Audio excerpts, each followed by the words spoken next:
Hello, I am Debbie Quick, and I am the owner and photographer for Deb's Creative Images. Today, I am here to talk to you about how I got into photography and what led me to my interests in photographing wildlife. I plan to share some of my favorite images with information about the equipment and settings I used. I also plan to share what I do with my photos after I take them and how you can find me and my products on the web. Here is a quick look at the agenda of what I'll be covering today. I'll be going through an introduction in how I got started and what led me into enjoying wildlife photography. And then I'll go through some of my favorite photos, which was hard to choose, just a handful. Some of my published work, my web presence, and the type of equipment I would recommend for photographing wildlife. I first got into photography in 1997 while I was in the Navy and traveling all over Europe and Northern Africa. I had gone to the commissary and asked, what kind of camera can I get? And they suggested this Olympus 35mm film camera. And I was so happy with it. I loved taking pictures of my experiences and my travels and all the different countries I was seeing, as well as the fun I was having with my friends. The only drawback to this was I couldn't take too many photos because, it did cost money to process everything. And, if you had a lot of bad photos, you couldn't really weed them out. You processed everything. Then in 2004, I got my first digital camera, which was a Nikon Coolpix 3100. And I was over the moon with excitement because I could take as many photos as I wanted. And if there were photos I didn't like, I just deleted them. Not a huge deal. And so I was going out a lot. I was meeting up with friends and, photographing whatever I could. Then in 2007, I got my first DSLR, which was the Canon Rebel XT with a Canon 24 to 105 millimeter lens. And this was a good, well-rounded lens for getting started. And I started meeting up with friends even more than what I was before. And we were just going all over the Hudson Valley and, other neighbor areas around the Hudson Valley. And I just had a good time with it. And I found that I really enjoyed photography. Then in 2018, I got my first full-frame DSLR. And that was the Canon 5D Mark IV. And jumping from an 8 megapixel camera to a 30.4, that was a huge difference. I did have some other cameras in the middle, but, they really started to come a long way, and I was really happy about that. Then in 2021, I got my first mirrorless DSLR, which is the Canon R5. And that has 45 megapixels, and that is what I use today. Since I've gotten into photography, I've found my interests, and they are landscapes and buildings, low light photography in museums and other locations, pets, macro photography, as well as wildlife. My favorite is wildlife and pets. I can work with animals all day long. I just really enjoy learning about them, learning about their habitat, their diets, where to find them. Pets are easy to find. Wildlife maybe not as easy, but that's where my true passion is. I did explore portrait photography as well as weddings, and I prefer working with the animals. The beginning of my wildlife photography journey began in 2012. I was on a hike at James Baird Park with a friend in June of 2012, and we're just walking along this trail, and there was a red-tailed hawk sitting in a tree, and I was so excited. And I had my camera around my neck with a landscape lens on it. And I was like, no, I need to get, I think it was a 100 to 300 millimeter I had at the time. And so I kneel down on the ground, I take my backpack off my back, and I'm fumbling around, changing lenses. And would you know that hawk just sat there and he just looked at me and watched me like, you fool, hurry up. I'm going to fly away if you don't. But he was so patient and he just sat there. I took a few photos. I was really happy. And so my friend and I, we continued on our little hike in the trail. Then a month later, actually not even a month later, maybe a week later, another friend told me about this barred owl he was seeing on another local trail here in the Hudson Valley. And so I met up with him and we took this walk, and sure enough, right in the area where he had been seeing these owls, one was sitting, and this guy was pretty far away. So, I really had to crop in on this photo. And then in 2014, I heard about a local bald eagle's nest. And so I checked it out. And at that point, I just fell in love with photographing wildlife. And so that's where my journey begins. The location of that bald eagle's nest was by far my most favorite place to go. And I was there probably every day my first 2 or 3 years doing photography. And so here is the beautiful couple that I enjoyed photographing. And this pair of eagles, they really opened up my eyes to wildlife and my passion for wildlife photography. And because I did spend so much time at that local nest and photographing that pair, I also got to photograph some of their offspring. So here's a few different offspring from various seasons.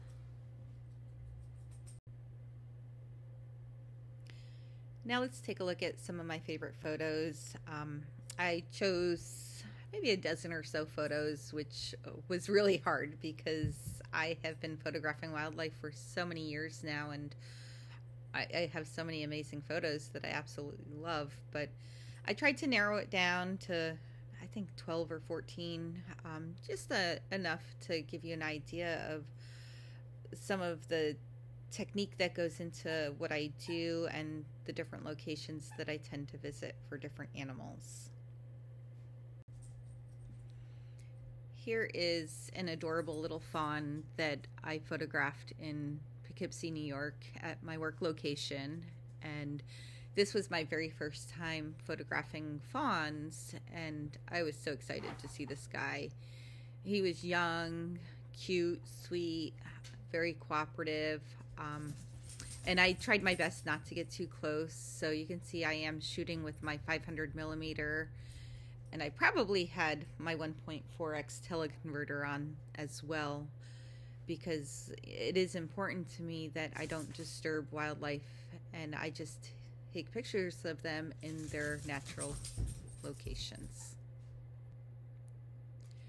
Next up is a shot I took of 2 red fox kits playing. I got this shot up in the Adirondack Mountains near where I camp. The campground owner mentioned to me that one of the locals had some foxes on his property and they had kits, and so I went and I asked permission to come and hang out in his property so I can photograph them. And he was so kind. He and his wife, they were like, please come whenever you want. Here, we have some chairs here, make yourself comfortable.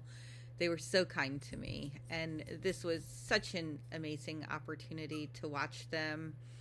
Again, I kept my distance and I just observed them in their natural habitat, doing their thing.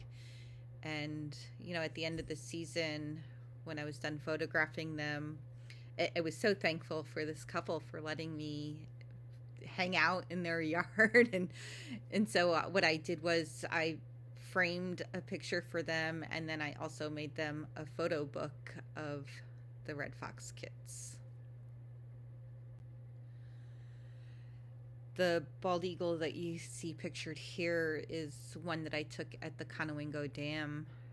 My friends and I, we were doing annual trips down there for quite a few years, and then the pandemic hit and we took a year or two off. And I think I've only been back down once since the pandemic. um, I've kind of moved on from eagles, and as much as I love them, I am trying to expand my portfolio. But going down to the Conowingo Dam was such a fun thing because the eagles tend to congregate there. As it gets colder up north and the waters freeze, eagles tend to fly south. And at the dam there, it made for some really good fishing for them because when the generators are running, it kind of zaps the fish as they're going through. And it makes it easy fishing for the eagles because the zapped fish are temporarily floating near the top of the water. And so that was a great place to go and get great shots of bald eagles. In fact, if you look at his tail feathers, you can kind of see the fin of a fish hanging out the back because this eagle is carrying a fish in his talons. Another one of my favorite species to photograph is the short-eared owls. And I head over to the Shawangunk grasslands for these guys in the winter because that's when they come down from the Arctic tundra. And this is one of my very first photos of a short-eared owl. So when I got it, I was so excited. I just was over the moon with joy. Finally, the owls flew, the light was nice, and this one came relatively close. I have since photographed the owls more than dozens, probably hundreds of times, and I probably have thousands of photos of them. But I love them, and we only get them in the winter, so you know that in the winter I will be there hoping that they fly and I get great pictures of them. Another bird that comes down from the Arctic tundra is the northern harrier, and I took this shot in the Black Dirt region, which is in New York State near the New Jersey borderline.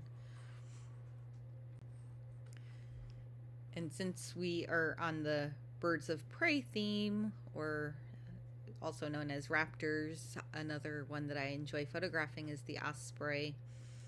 And where I camp up in the Adirondack Mountains, there are osprey nests everywhere. They are just everywhere along Lake Champlain, and I do have a couple of nests that I prefer to watch. This one here is in a public park, and when I first started watching them, both the male and the female, they were just so cooperative. They were so used to people being around, and so they did not care about my presence. I knew what my boundaries were that were acceptable to them, and as long as I kept that proper boundary, they put on a show for me, and I got to watch them raise young for several years. And so that is one of my favorite places to go. Then there is one of my springtime favorites when the wood ducks come back, and the best place to get these guys is at Downing Park in Newburgh, New York. They are so used to people being around, and they're used to people putting out birdseed to feed them, and so this is probably one of the most cooperative places I can get photographs of wood ducks. Generally, when you see them any other place, they're extremely skittish, and they will fly away before they even see you. There are so many times I've encountered them, and I didn't know they were there, and all of a sudden off they go, and I'm like, oh, well, I wasn't going to disturb you. You could have stayed. So I like to go to Downing Park, and the thing about photographing waterfowl is that you want to be at their level to get that nice bokeh in the background. So here it is. It's probably like 8:30 in the morning where I'm getting this photo. I've probably drank a cup or two of coffee, and I'm laying on my belly, which probably isn't the most comfortable position, but that is how you get these awesome photos. And now I'd like to share one of my favorite photos of a ring-billed gull. And they're not the most exciting birds. You see them everywhere. You go down to Florida and don't dare try to eat, on or near the causeway, because they'll dive bomb you and try to steal your food. But what I do recommend to new photographers when they're getting into wildlife, and especially birds in flight, I just recommend people to just go to the water, practice on the gulls, because once you get good at photographing the gulls, you can photograph almost anything in flight, because these guys are just so sporadic and all over the place with their flying patterns. But this shot here I took at Overlook Pond in Poughkeepsie, New York, which is not far from my home. One of my summertime favorites are the chipmunks. I get them up north where I camp, right there on my campsite. I'm convinced that one day my camper is gonna just sink into the ground, because it's probably just one maze of chipmunk holes and paths underground. Sadly, though, a tree fell on my camper this past season, a big oak tree, and has totally crushed it. So that's something I have to go deal with this weekend. Not too happy about it, but such is life when you're camping up in the Adirondack Mountains surrounded by trees. But the chipmunks here, I just love them. They're just adorable. They're very trusting with me. I sit outside on my deck any chance I get, and I feed them peanuts. Mostly they collect them and they gather them for the winter. I couldn't even imagine how many pounds of peanuts I go through every summer, but these guys are great. They're fun to handle, fun to work with. They're a little nervous at first, but with that constant working with them, they get closer, they get trusting of me, and I've gotten to hold so many of them, pet them, and I just love them. And so here is one of my favorite species during the summer months. And a few years ago, a friend reached out to me to say that she was taking a trip to Maine to photograph the Atlantic puffins, and she said that the person who was originally supposed to go with her wasn't able to, so she asked me if I was interested. And at first I was hesitant, but then I was like, hey, what the heck, why not? Let's go. And this was an amazing experience. We had 3 tours scheduled on Machias Seal Island in Cutler, Maine. And when you take the boat out to the island, you can't always get onto the island, because if the water is too choppy or if the winds are too strong, it's just not possible. But we lucked out that all 3 days we got to go onto the island, and there were 4 different blinds, so we tested out 3 of the 4 since we were there 3 times, and it was just so amazing. There were so many puffins, common murres, razorbills, a few other types of birds there. And what they do is they come in for nesting season, and they come in, they mate, they nest, they raise their young, and then after the young move on, everybody leaves at the end of the summer. So this was a really fun trip. I went home with so many photos, and they were just a pretty cool species to watch. Very entertaining, goofy, very goofy birds, and beautiful. And you might have seen here that I love owls. So here's a burrowing owl that I got on one of my trips to Florida. I try to go during their nesting season. I did twice. I got down there when I got to see young, so that was pretty cool. Another goofy type of bird. They are considered raptors or birds of prey, but they're small. They're these itty bitty little things, and They burrow into the ground, hence the name burrowing owls. And so they are a ground owl and very fun to watch with big, big yellow eyes. On one of my trips to Florida, I was in the Orlando area for a couple of days, and so I had to go to Gatorland. I was there, and so I just had to go. And they had animals that lived there that they took care of, but they also had a lot of animals that just nested there. For example, birds like to nest because they feel protected with the alligators below. The raccoons and other tree climbing animals that would get their young couldn't do that with the alligators down below. But there were also flamingos there, and there were, I don't know, maybe a dozen or so different variations of shades. But this particular one just happened to be resting with his beak and his feathers, and I just thought he was beautiful, and I couldn't resist taking this shot, and it has become one of my favorites. During that same trip to Florida, while I was in the Orlando area, I went to Lake Apopka. I did the wildlife drive, and that was pretty cool. There were a few places to stop and get out and take pictures, and a lot of different birds, and of course the alligators. I can't even imagine how many alligators I saw there. But at this particular spot in the drive, I had the opportunity to kneel down and get an alligator at eye level looking straight at me, which was kind of intimidating. So I took only a couple of shots, and then I kind of moved it along because alligators are fast, and I was at his level, so I didn't want to take any chances and linger for long. So I got my shot, and I'm happy with it, and I'd probably do it again. Last but not least of what I plan to share today is the shot that I got of an iguana down in Florida.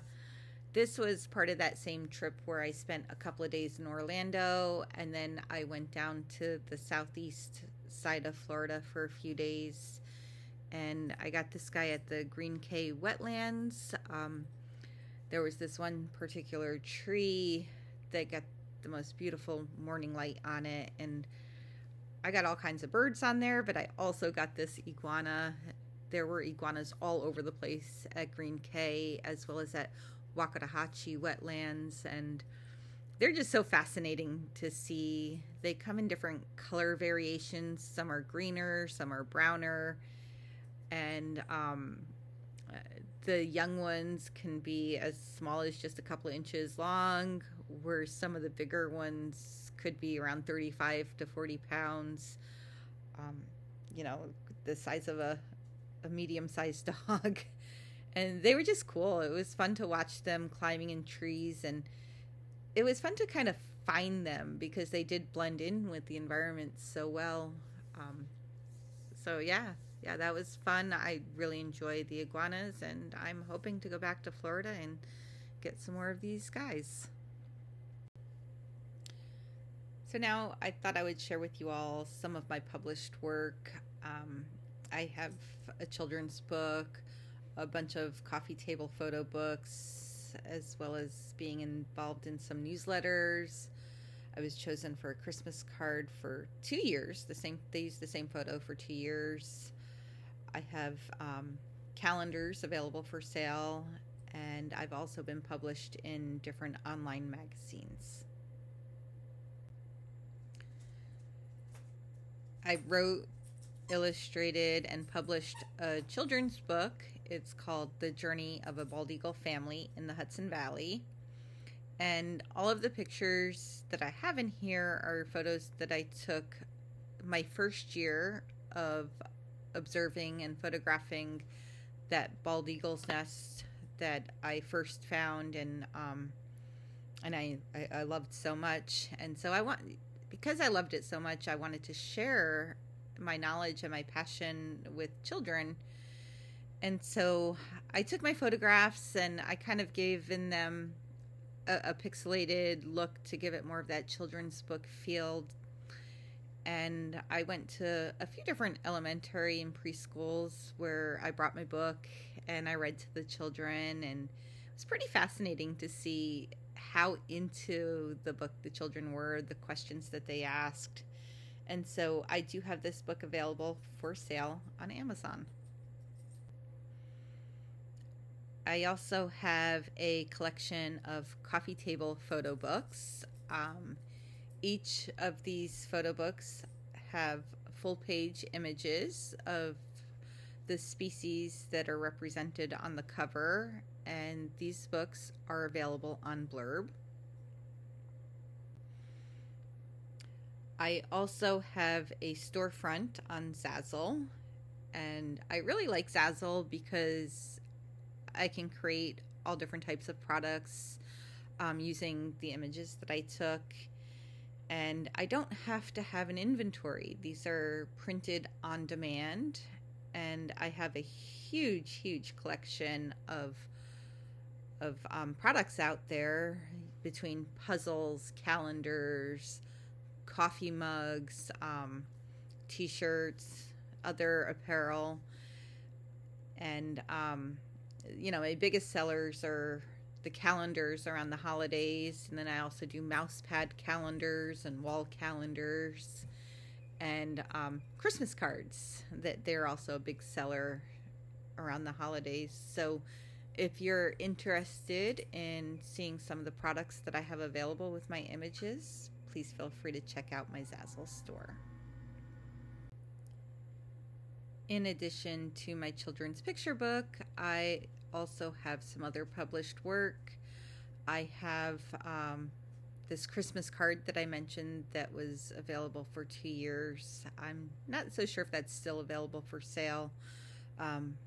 It was a photo that was chosen to be used by another company, and I really enjoyed the exposure that I got from that, because I know they sold many copies of that Christmas card.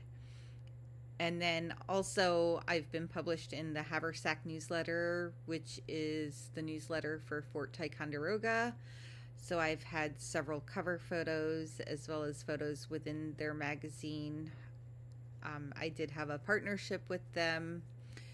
They do have an osprey nest there, and they let me come and photograph the osprey as long as I could share my photos with them. And so I was happy to do that again for more exposure.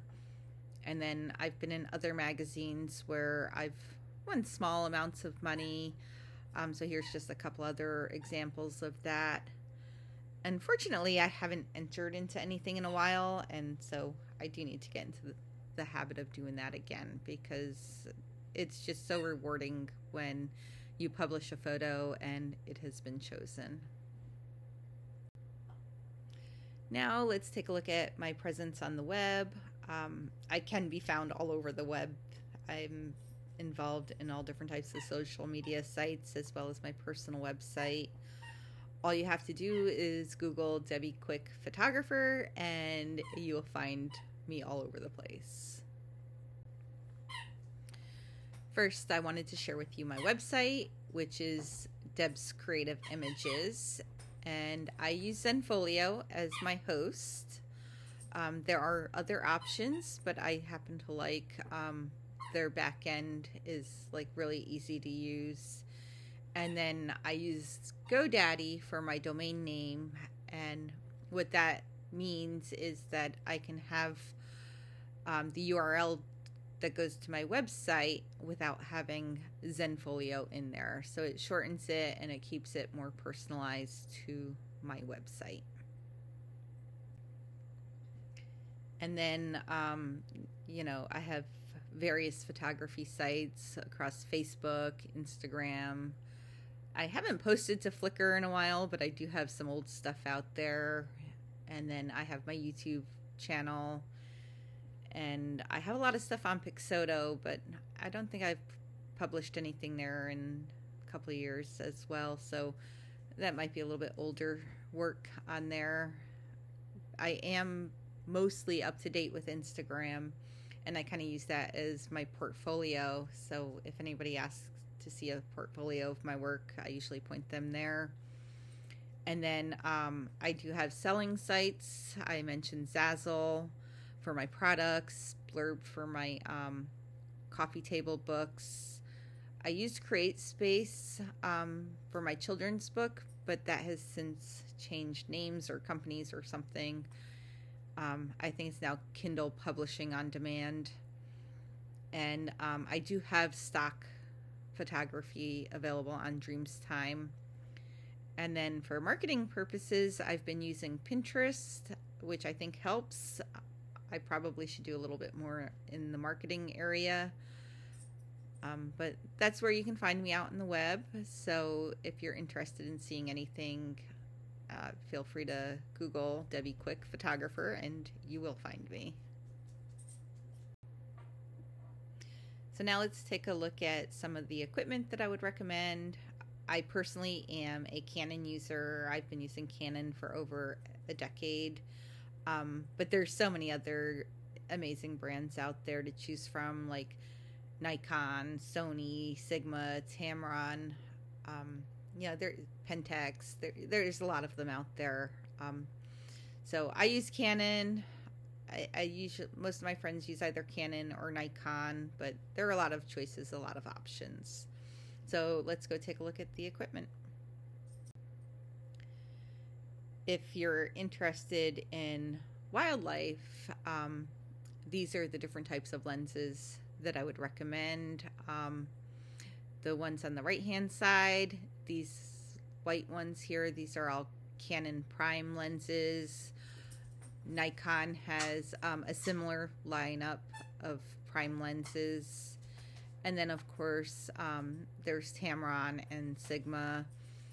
You don't have to get a prime. You could get some of the ones that go from like 150 to 600 millimeter, 100 to 500, 100 to 400. There's many different options out there. The nice thing about the zoom lenses is that you're not at a fixed distance. Sometimes wildlife does come closer and you do need to pull back on that lens. Probably not as often as we would like, but these are some of the telephoto lenses that I would recommend. So I'd like to thank all of you for listening to my video here and seeing my journey into how I went into wildlife photography and where I've gone since I've taken that route. So again, thank you and enjoy your day.